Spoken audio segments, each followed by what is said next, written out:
దీని అమ్మ, ఎంత కష్టపడి పని చేసినా ఫలితమే రాకుంది. ఇలా అయితే మనకు లాభం రాదు, మనం బ్రతకలేంరా. అలా అనుకోవడం చాలా తప్పన్నా. మన పని మనం చేయాలి, మిగతాదంతా ఆ దేవుడికే వదిలేయాలి. ఏంటి దేవుడా? ఆ దేవుడేమీ చేయడ్రా తమ్ముడు. మనం చేసే పూజలకి ప్రసాదాలకి మన కష్టాలేమీ తీర్చడు. ఆ దేవుడు కూడా ఎవరి వెంట ఉంటాడంటే 10 మందిని మోసం చేసి వాళ్ళ దగ్గర డబ్బులు లాక్కొని బ్రతుకుతూ ఉంటారు చూడు, వాళ్ళ వెంటే ఉంటాడ్రా. కావాలంటే చూడు, సంపదంతా అలాంటి వాళ్ళ దగ్గరే ఉంటుంది. మనలాంటి వాళ్ళే పూజలు పునస్కారాలు చేస్తూ ఇలా కష్టాలు అనుభవిస్తూ ఉంటాం. కష్టే ఫలి అంటారు కదా అందరూ, అది నిజం కాదు, మోసమే ఫలి. పక్కన వాళ్ళను మోసం చేసేవాడికే మంచి ఫలితం ఉంటుంది. అదేంటన్నా అలా అంటావు? కష్టపడింది ఏది రాదన్నా. అవునా? మరి రైతులు, కూలీలు, ఇప్పుడు మనం కూడా ప్రతిరోజు కష్టపడి పని చేస్తున్నాం కదా. ఆ దేవుడు ఇంకా మన బ్రతుకులు ఎందుకు మార్చలేదురా చెప్పు? చూసావా, దీనికి నీ దగ్గర కూడా సమాధానం లేదు. పద.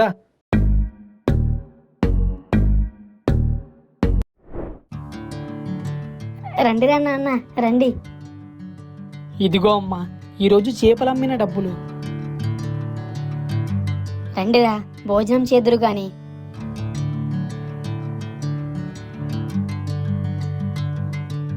అదేంటమ్మా, ఒట్టి అన్నమే పెట్టావు, కూరేం చేయలేదా? ఇంట్లో కూరగాయలు ఏమీ లేవురా, డబ్బు లేక ఏమీ చేయలేదు. ఈ పూటకి పచ్చడితో తినండి. ఇప్పుడు డబ్బులు ఇచ్చావు కదా, రాత్రికి మంచి కూర చేసి పెడతాను. చూసావరా తమ్ముడు, మనం రోజు కష్టపడి పని చేసినా కడుపు నిండా అన్నం కూడా తినలేకపోతున్నాం. అలాంటివి మన బ్రతుకులు.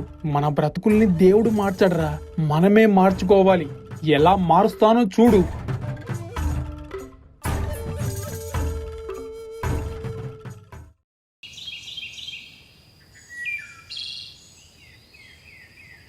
అన్నా, ఏంటన్నా అది?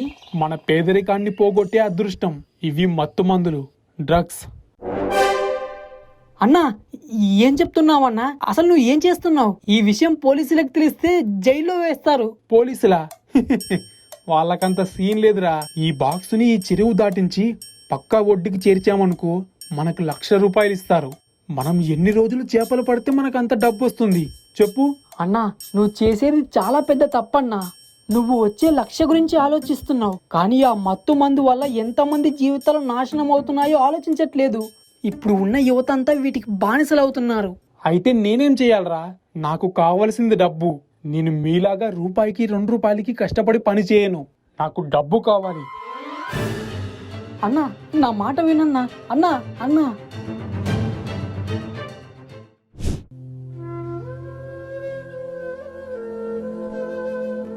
ఇదిగో అమ్మా, ₹1,00,000. రే, ఏంట్రా ఇలా చేస్తున్నావు? ఆ పాడు పని ఎందుకు చేస్తున్నావురా? అలా దొంగ పనులు చేసి సంపాదించే డబ్బు మనకు అవసరమా? నేనేం తప్పు చేయలేదమ్మా.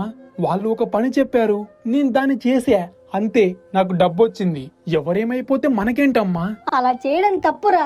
నేనేమి తప్పు చేయలేదు. కష్టపడే డబ్బు సంపాదించా, అది కూడా ఒక పనే. ఏంట్రా, అంతేనా? నువ్వు చేసింది దొంగ పని, మళ్ళీ దాన్ని గొప్పగా చెప్పుకుంటున్నావా? ఈ రోజు నువ్వు చేసింది చిన్న తప్పు కాదురా, చాలా పెద్ద తప్పు. రేయ్, పదరా స్టేషన్కి. అయ్యా అయ్యా, ఏదో తెలుసో తెలియకో తప్పు చేశాడు. ఈ ఒక్కసారికి వదిలేయండి బాబు, మీకు దండం పెడతాను. ఏంటమ్మా వదిలేయాలా? వీడు చేసిన పనికి అక్కడ 100 మంది జీవితాలు నాశనం అవుతున్నాయి. ఆ మత్తు పదార్థాలకి ఇప్పటి యువత అంతా బానిసైపోతున్నారు. ఎవరు ఎలా పిచ్చి వాళ్ళ మారిపోతున్నారో మీకేం తెలుసు? వీడి స్వార్థానికి డబ్బు కోసం అలా చేశాడు. ఇలాంటి వాళ్ళు రోడ్ల మీద తిరగకూడదు. రేయ్, పదరా స్టేషన్కి.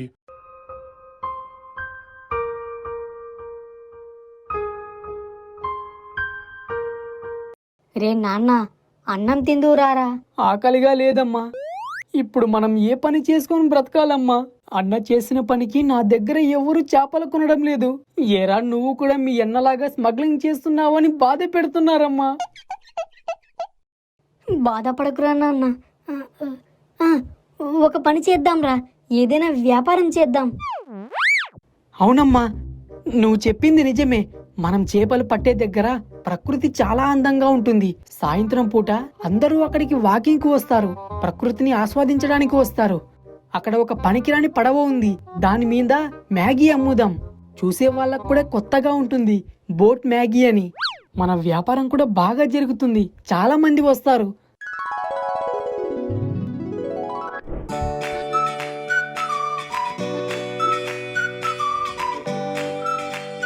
ఆ, రావాలి బాబు రావాలి.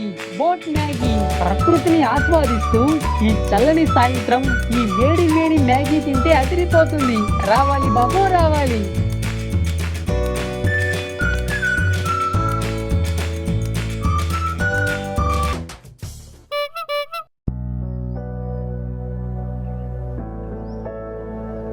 అన్నా అన్నా, ఎక్కడికి వెళ్ళిపోతున్నావన్నా? అమ్మా, అన్నొచ్చాడు. నన్ను క్షమించండిరా, నేను చాలా పెద్ద తప్పు చేశాను. నా వల్ల మీ పరువు అంతా పోయింది. ఇప్పుడు మీరేదో వ్యాపారం చేసుకుని సంతోషంగా ఉన్నారు, దాన్ని చెడగొట్టాలనుకోవట్లేదు. అందుకే నేను ఇక్కడి నుంచి వెళ్ళిపోతాను. అన్నా, నువ్వు మాతోనే ఉంటేనే మాకు ఆనందం. అవునరా నాన్న, నువ్వు చేసింది తప్పే, కానీ దానికి శిక్ష కూడా అనుభవించావు. అవునన్నా, డబ్బుకు ఆశపడి అలా తప్పు చేసావు. ఒకటి గుర్తుపెట్టుకో, ఊరికే వచ్చిన డబ్బు మన దగ్గర ఎక్కువ కాలం ఉండదన్నా.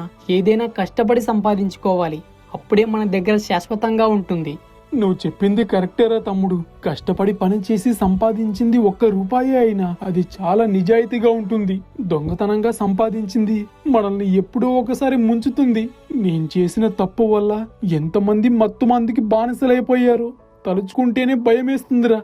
ఈ రోజు నుంచి నేను అలాంటి తప్పు పనులు ఏమీ చేయను. కష్టపడి పని చేస్తాన్రా.